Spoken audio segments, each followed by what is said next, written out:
Apa sih yang lu pikirkan ketika mendengar, melihat, atau bahkan memegang kunci Inggris? Pasti lu tahu sendiri kan apa fungsi dari kunci Inggris itu? Oke, biar gue jawab. Secara singkat, kunci Inggris multifungsi atau multitasking.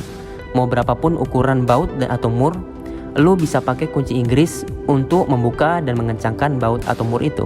Hebatnya lagi, kunci Inggris bisa lu gunakan untuk berbagai fungsi lainnya. Yang salah satunya yaitu lu bisa pakai kunci Inggris untuk mukul orang ya. Positifnya, lu gunakan kunci Inggris untuk pegangan lu dalam melindungi diri dari orang jahat gitu loh. Tapi emangnya lu mesti bawa kunci Inggris kemana-mana? Nah, dari analogi kunci Inggris tadi, lu udah kebayang gak apa maksud dari generalis itu? Oke, buat lu yang udah paham, gue yakin lu punya insight yang luas. Tapi buat lu yang belum paham, no problem, gue bantu jelasi apa itu generalis. Jadi, generalis itu adalah seseorang yang memiliki pemahaman dan penguasaan terhadap beberapa bidang, namun tidak begitu intens menguasai bidang-bidang tersebut. Atau simpelnya, generalis itu orang yang bisa multifungsi atau multitasking. Di samping dari generalis, ada yang namanya spesialis, yang merupakan kebalikan dari generalis itu sendiri. Kalau generalis memahami dan menguasai banyak bidang, namun spesialis adalah orang yang menguasai hanya satu bidang saja, namun pemahamannya terhadap bidang itu sangat intens dan mendalam. Seorang yang spesialis sangat memahami apa yang ia kuasai, sehingga apapun permasalahan dan tantangan yang ada di bidang itu, dia bisa menanganinya dengan sangat baik. Oke, kita kembali lagi ke perihal generalis ya.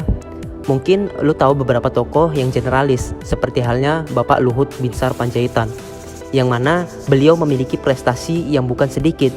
Beliau pernah menjadi Duta Besar Indonesia untuk Singapura, Menteri Perindustrian dan Perdagangan Indonesia, Kepala Staf Kepresidenan, dan sekarang ini beliau menjabat sebagai Menteri Koordinator Bidang Kemaritiman dan Investasi Indonesia. Jelas beliau merupakan orang yang generalis. Selain Pak Luhut, mungkin lu tahu orang terkaya di dunia saat ini. Yap, ia adalah Elon Musk. Dia juga merupakan salah satu orang yang generalis. Selain expert di bidang teknologi, Elon Musk juga pernah bermain di beberapa film dan drama komedi. Bukti kalau dia gak hanya menguasai ranah teknologi aja. Bahkan Albert Einstein juga yang kita kenal, dia sangat expert di bidang fisika dan sains. Tapi di sisi lain, dia juga sangat mahir dalam bermain biola. Al-Khawarizmi, tokoh Islam yang menguasai banyak bidang ilmu pengetahuan. Dan pastinya ada banyak lagi tokoh-tokoh hebat dunia yang generalis yang mungkin lu bisa cari sendiri melalui banyak sumber bacaan. Terus kenapa sih kita harus jadi orang yang generalis atau bahkan expert generalis seperti tokoh-tokoh yang diungkapkan sebelumnya? Perkembangan teknologi yang semakin maju sebenarnya memberikan ancaman tersendiri bagi umat manusia yang sulit atau bahkan tidak mau beradaptasi dengan teknologi. Menurut sebuah riset yang dilakukan oleh para ahli mengungkapkan bahwa lebih dari 800 juta orang di dunia akan kehilangan pekerjaannya pada tahun 2030 mendatang. Hal ini dikarenakan efek digitalisasi ekonomi diperkirakan akan mendominasi berbagai aspek dalam sebuah bisnis. Sementara di Indonesia sendiri, McKinsey memprediksi bahwa pada tahun 2030 mendatang, sebanyak 23 juta lapangan pekerjaan akan menghilang lantaran digantikan oleh otomasi atau teknologi mesin yang lebih mutakhir.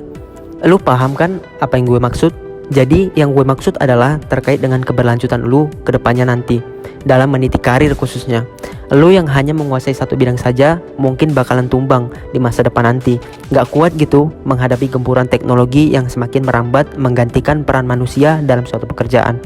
Apalagi AI, Artificial Intelligence, yang punya kinerja berkali-kali lipat lebih baik daripada manusia. AI dan teknologi pada umumnya bisa ngelakuin pekerjaan mereka dengan baik, lebih efektif dan lebih efisien. Jelas berbeda dengan manusia yang dimungkinkan bisa saja ngelakuin pekerjaannya kurang efisien dan efektif. Apalagi manusia itu rentan ngelakuin kesalahan atau human error. Pastinya bagi lu yang nggak mampu ngelakuin banyak hal akan kalah dengan teknologi. Semisal aja nih, lu adalah seorang yang spesialis dalam urusan keuangan atau akuntansi. Sementara kita tahu bahwa menurut penelitian, akuntansi adalah salah satu bidang yang rentan digantikan oleh teknologi di berbagai aktivitas di dalamnya. Lalu yang hanya nguasain akuntansi dan gak punya keahlian lain, ketika pekerjaan lu digantikan oleh robot, maka lu bakalan kebingungan mau kerja apa lagi setelahnya. Alhasil, karena lu gak punya keahlian selain akuntansi, lu bakalan menjadi pengangguran, dan ketika lu mau belajar hal lain lagi, itu akan memakan waktu yang sangat lama. Jelas, lu ketinggalan oleh orang-orang yang generalis dari awal atau dari jauh-jauh hari. Makanya sebisa mungkin lu harus bisa menjadi orang yang generalis. Gak masalah sih jika lu adalah tipe orang yang spesialis, tetapi lu juga harus bisa ngebuka diri untuk coba mempelajari banyak hal lain selain dari yang lu kuasai saat sekarang ini. Tujuannya apa? Sudah jelas, tujuannya itu agar lu mampu survive. Apalagi kalau karir atau pekerjaan yang lu emban sekarang adalah pekerjaan yang berpotensi digantikan oleh teknologi atau AI.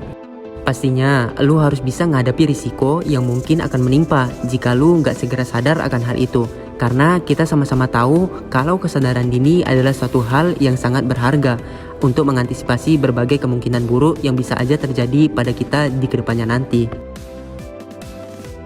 Emangnya apa sih keuntungan dari menjadi seorang yang generalis? Yang perlu lu ketahui, ada beberapa keuntungan menjadi seorang yang generalis. Dalam dunia kerja, kebanyakan fungsi struktural di dalam perusahaan ditempati oleh generalis. Fungsi struktural berarti jabatan-jabatan kepemimpinan seperti manajer, general manager, bahkan direktur. Seorang generalis akan memiliki kesempatan yang besar untuk menduduki posisi-posisi kepemimpinan tersebut dibandingkan dengan yang spesialis. Keuntungan lainnya adalah peluang karir yang dimiliki oleh seorang yang generalis cenderung lebih luas karena seorang yang generalis memiliki kemampuan di beberapa bidang sekaligus, meskipun tidak sedalam spesialis. Individu yang generalis juga diyakini lebih mampu melihat sebuah isu, permasalahan, atau kondisi dari sudut pandang yang lebih luas karena wawasan yang dimiliki oleh seorang yang generalis juga lebih luas. Mungkin lu bertanya-tanya nih, kalau memang menjadi seorang yang generalis itu penting, bagaimana sih cara untuk menjadi seorang yang generalis? Namun di sini gua nggak menyarankan lu semua untuk menjadi seorang yang generalis ya. Karena pada dasarnya kedua hal tersebut, baik generalis maupun spesialis, memiliki kelebihan dan kekurangannya masing-masing. Gak semua orang yang spesialis itu buruk, dan gak semua orang yang generalis itu baik. Jadi, berikut adalah bagaimana cara kita menjadi seorang yang generalis. Cara paling mudah untuk menjadi seorang yang generalis adalah dengan membuka diri terhadap banyak hal untuk dipelajari, termasuk pada perkembangan zaman yang semakin maju seiring berjalannya waktu. Pelajaran yang bisa lu dapatkan tak hanya tentang hal-hal berbau akademik, namun juga seluruhnya yang berhubungan dengan lingkungan hidup saat ini. Karena seperti yang kita ketahui, belajar tak melulu harus dari pendidikan formal, namun juga bisa kita pelajari secara otodidak dari berbagai sumber, baik buku, internet, atau bahkan dari ahlinya sendiri. So, mungkin itulah penjelasan singkat yang bisa gue jelasin ke lu semua terkait dengan kenapa kita harus menjadi seorang yang generalis. Semoga video yang singkat ini dapat menambah pengetahuan dan kesadaran ke lu semua akan pentingnya mempersiapkan diri untuk menghadapi masa depan yang kita sendiri nggak tahu jelasnya seperti apa.